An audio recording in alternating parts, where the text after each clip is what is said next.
Okay, guys, so I'm going to do something a little different today. I'm excited.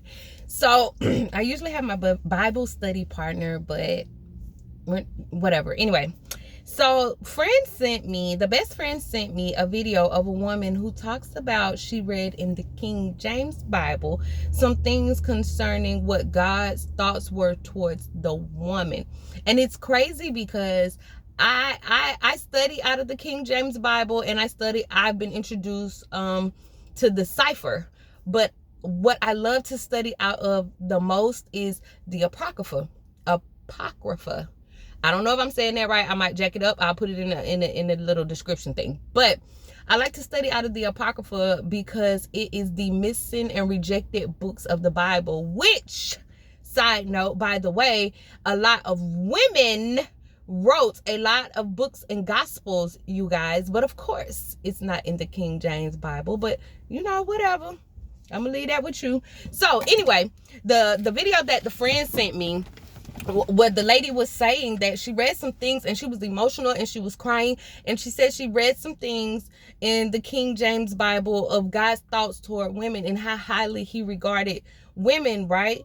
And I thought to myself, well, if you got emotional over that, then you should hear my books, A Little Worn and Torn, but you should hear the things that were taken out of the Bible. So there was a situation where during the time, I don't know if you guys noticed, you Bible scholars, I don't know if you guys noticed that from the time that Jesus left his parents' house, to the time that he came back and he was a grown man, what happened to him? There are not things in the King James Bible that tells us, okay, what was Jesus doing in all this time? Because the time that he left his parents' house, I think he was about 13, 14. And when he came back, he was in his 30s. So what we doing? Where was he? Where you been? What you did? Okay? So the Apocrypha, the missing and rejected books of the Bible, tells of some things that he did in that time, and basically he traveled. So during the time of him traveling and teaching, because he was teaching as he traveled, but during the time that he was traveling, he was teaching, he went to the Middle East. Now I've in the beginning of what I'm about to read you, it gives you a breakdown of how these scriptures was discovered. It gives you a breakdown of where he was, and then you can kind of follow the map for yourself, and I have my Bible study partner who is mad at me right now. He does that part while we study or whatever, and teaches it to me. I'm not really good with the geographics, but whatever. But he breaks it down and teaches to me. So it's really neat how he broke it down, but I can't do that part for y'all. I'm sorry. Y'all gonna have to do it for yourself, or somebody who's good at that, do that for me and put it in the, whatever, do a video and at me with the video, or either send me the video so you can help us. I don't know. But anyway, so the point is, in this story, it is called The Life of Saint Issa. Issa, because in Hebrew there was no J. But that's a story for another day. But okay. So the life of Saint Issa, but they did call him Jesus. Okay. So there's a story of a woman. Jesus was out teaching, and a woman tried to come forward in the crowd, to the front of the crowd. And Jesus noticed that a man pushed her out the way. So let's go here. When he noticed the man pushed her out the way, he said, then Issa held forth his hand and said, meaning to be like, hold up, nigga, hold up. It is not good that a son should set aside his mother to take her place. Whosoever respects not his mother, the most sacred being after his God. Pause. The most sacred being after his God, okay, is unworthy of the name of son. Listen then to what I say to you. Listen, okay?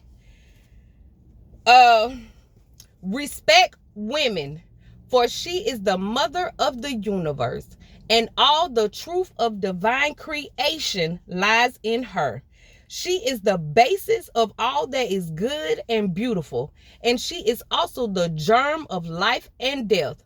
On her depends the whole existence of man, for she is his natural and moral support. She gives birth to you in the midst of suffering.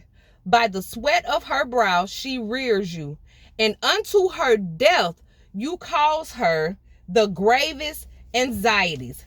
Bless her and worship her, for she is your one friend, your one support on earth. Respect her, he said again. Uphold her. In acting thus, you will win her love and her heart. You will find favor in the sight of God, and many sins shall be forgiven you, based off of how you treat your mama, meaning women. Okay, I ain't done yet.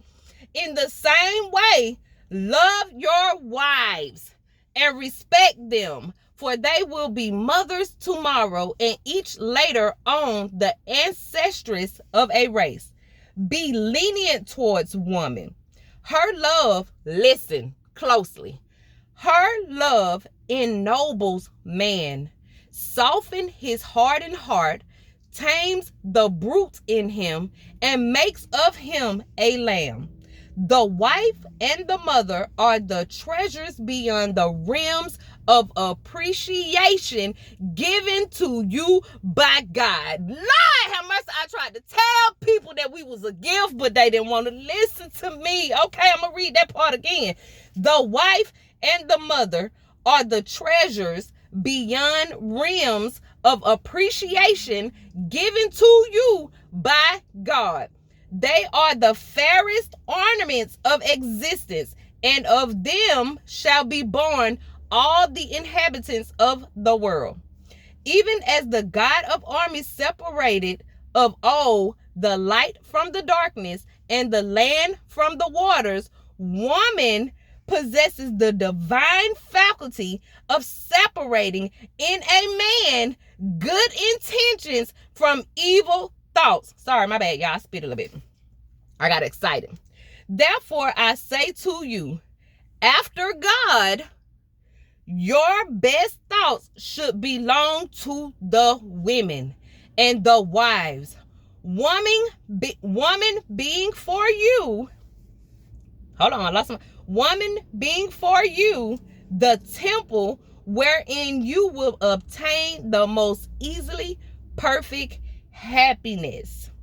Acquire moral strength for yourselves in this temple.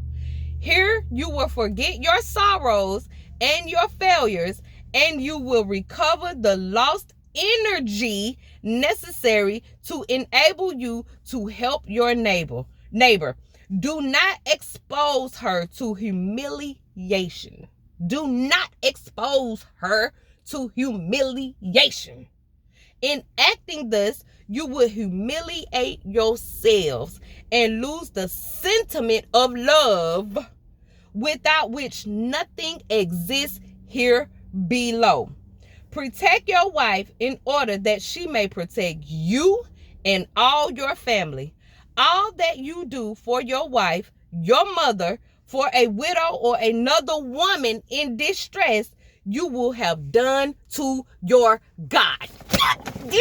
Listen, let me calm down. Hold on. Listen, y'all. When I read that for the first time, I cried so bad. That's why this video that the best friend sent me reminded me of the girl. I had to call the best friend to be like, girl, let me just read to you what I read, okay? And I told her, just like I'm telling y'all, I feel like more women need to understand, know, and comprehend who women are to God.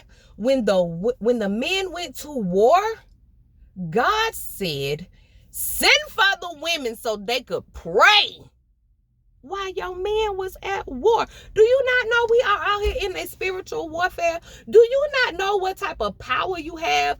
Do you not know what type of energy source in your womb? Story for another day. I ain't finna get too deep. That you have?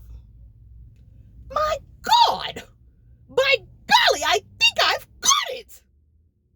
When I tell you, I was finna go into why would they take this out the missing book, out the King James Bible, but that's a story for another day.